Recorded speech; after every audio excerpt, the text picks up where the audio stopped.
Hi, Jerry. How are you? Hi, good, Rachel. How you doing today? I'm doing great. So to start, I have to confess I'm a millennial, so I grew up watching a lot of the movies that you produced Oh, you poor throughout thing. throughout the 90s and the Too 2000s. much leisure time. So much. But with your career, you have such a wide range of movies that you've produced and backed throughout the years. What is it about a screenplay that really needs to speak to you for you to kind of put your name on it? Do I want to see it? It's that simple.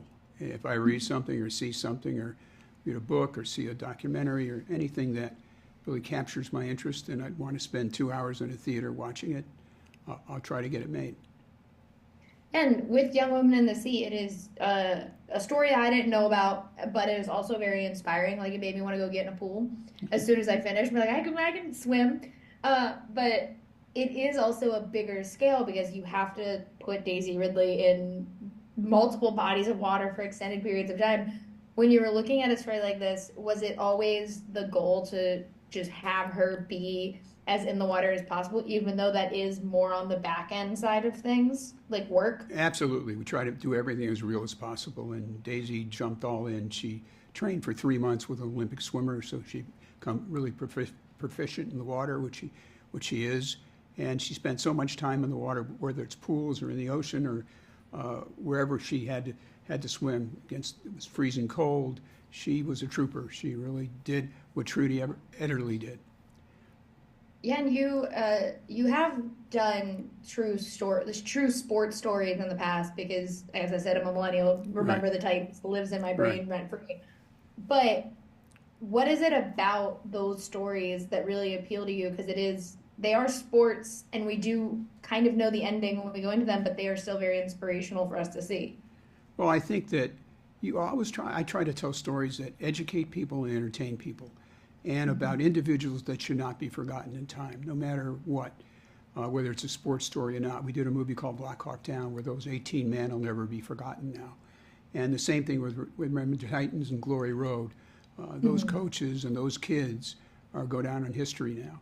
And same thing with Trudy Ederle. She is now, even though she had the biggest parade on Fifth Avenue in 1926 ever for an athlete, even for today, but she got lost in time. People forgot about her, and they should remember her. She overcame so many obstacles. She was partially deaf. She was a Mhm. woman, and women weren't supposed to be in the water. She, they didn't want her to go to the Olympics. At every turn, there was somebody trying to. In fact, they tried to poison her so she couldn't achieve her goals. So, I mean, just the fact that she can overcome these things, you can too, and it's an inspirational story for all of us. Yeah, and I do think it's so much fun that you have something like this that is so inspirational and is so moving to watch.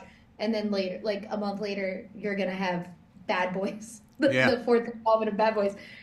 As a producer and a creative, is that always like your goal to have something that you're like, yeah, I really want to see this. This is gonna be great, but also I know people are gonna love this, and so I want to balance out my movies throughout the year with like very fun things with those inspirational stories. Well, yeah, it doesn't quite work that way. You take them when they come. When they want to make them, you make them, and you never quite know. We made 4 movies that are released this summer, so we're having a good summer. We have Eddie Murphy, who is going to be in Beverly Hills Cop, coming out So later in the summer. Besides Bad Boys with Will, and then we had Ministry of Ungentlemanly Warfare, which is now on streaming, which is another terrific film with Guy Ritchie made.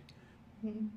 Yeah, and it's just so exciting. And, like I love the movies that you are constantly kind of looking at and looking towards. What is the most exciting thing about people getting to see Young Woman in the Sea that you can't wait to see their reactions? Well, I think it's when they walk out, they're just overwhelmed by the story.